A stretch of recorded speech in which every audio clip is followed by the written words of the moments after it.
इन जंगली जानवरों को समाज के अंदर गंद फैलाने के लिए फिर से छोड़ दिया जाता है था कि मुसलमानों को मस्जिदों के अंदर घुसकर मारेंगे। सभी का खून है शामिल यहाँ की मिट्टी में, किसी के बाप का हिंदुस्तान थोड़ी है। सबसे बड़ी रैली जो इम्तियाज जलील साहब की तरफ से निकाली गई थी औरंगाबाद से मुंबई, उसका क्या हुआ? हिंदुस्तान के अलग अलग कोनों से प्रोटेस्ट किया गया, उसका क्या हुआ? हज़ारों FRI दर्ज किए गए, उसका क्या हुआ? गाजियाबाद से एक सुअर उठा और नबी की शान में खुल्लम खुल्ला गुस्ताखी करने लगा। मुसलमानों, ये सब एक सोची समझी साजिश है।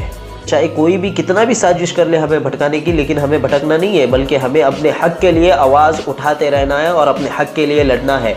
ये नीतीश राणे और रामगिरी जैसे गुस्ताख के रसूल जो है जेल में होने चाहिए। आपके अंदर थोड़ी भी गैरत है तो इस वीडियो को पूरा देख के जाना। अस्सलामु अलैकुम वरहमतुल्लाहि वबरकातुहू। सबसे बड़ा सवाल ये है कि नरसिंहानंद को अरेस्ट किया गया है, लेकिन ये अरेस्ट उसकी सुरक्षा के लिए है या फिर मुसलमानों को शांत करने के लिए? नरसिंहानंद को जेल में रखा गया है या फिर जेल जैसे दिखने वाले मस्ती खाने में? और उससे भी बड़ा सवाल ये है कि उसको कितनी देर में छोड़ दिया जाएगा, क्योंकि सबको पता है होना तो कुछ नहीं है। कुछ दिनों जेल में रखकर उसके बाद इन जंगली जानवरों को समाज के अंदर गंद फैलाने के लिए फिर से छोड़ दिया जाता है। और ये कोई नई बात नहीं है, हिंदुस्तान में हमेशा ऐसे होते रहता है। आते हैं मुद्दे की बात पर। पिछले कुछ दिनों पहले रामगिरी बाबा ने और नीतीश राणे ने जो है हुजूर सल्लल्लाहु अलैहि वसल्लम की शान में गुस्ताखी की थी और हुजूर सल्लल्लाहु अलैहि वसल्लम को बुरा भला कहा था और मुसलमानों को बुरा भला कहा था। और नीतीश राणे ने कहा था कि मुसलमानों को मस्जिदों के अंदर घुसकर मारेंगे।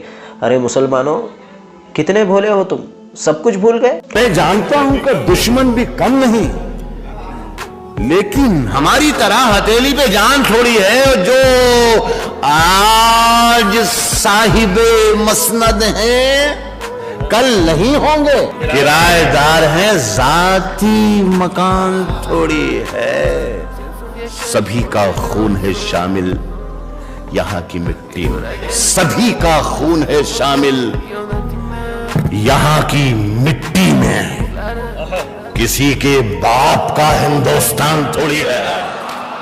तुम जो चाहो करोगे और हम खामोश बैठकर देखते रहेंगे। अरे रामगिरी, नरसिंहानंद और मुसलमानों, तुम सब भूल गए।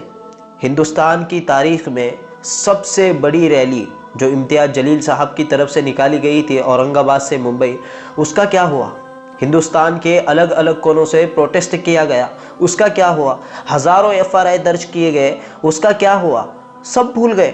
जब सब तरफ रामगिरी और नीतीश राणे के खिलाफ प्रोटेस्ट चल रहा था, उस वक्त जो है ठीक उसी वक्त गाजियाबाद से एक सुअर उठा और नबी की शान में खुल्लम खुल्ला गुस्ताखी करने लगा। उसके बाद जो है पुलिस ने उसको अरेस्ट किया और जेल में डाल दिया।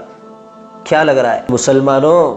ये सब एक सोची समझी साजिश है कि इसको जो है थोड़े दिन जेल में रखेंगे, मुसलमानों का ध्यान भटकाएंगे। और वाक़ईतन जो है मुसलमानों का ध्यान भटक गया, क्योंकि मुसलमान जो है सब भूल गए।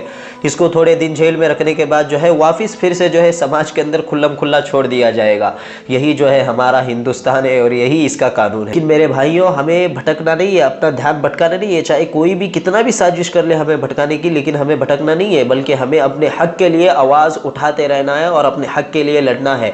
ये नीतीश राणे और रामगिरी जैसे गुस्ताख के रसूल जो है जेल में होने चाहिए। इस वीडियो को ज़्यादा से ज़्यादा शेयर करो ताकि सबके पास पहुंचे, और कमेंट बॉक्स के अंदर अरेस्ट रामगिरी और अरेस्ट नीतीश राणे लिखकर जो है कमेंट करो। प्रशासन और सरकार से गुजारिश करना चाहता हूं कि ऐसे जो रामगिरी और नरसिंहानंद और नीतीश राणे जैसे जो लोग हैं, इनको जल्द से जल्द जो है अरेस्ट करें और जेल में डाल दें, और ऐसे नफरती लोगों पर जो है कड़ी कार्रवाई की जाए। और आप सब लोग जो है इस वीडियो को ज़्यादा से ज़्यादा शेयर कीजिए कि ये वीडियो तमाम मुसलमानों तक पहुंच जाए। हमें जो है मेरे भाइयों भूलना नहीं है, हमें जो है अपने हक के लिए आवाज़ उठाना है, अपनी आवाज़ को जो है बुलंद करना है।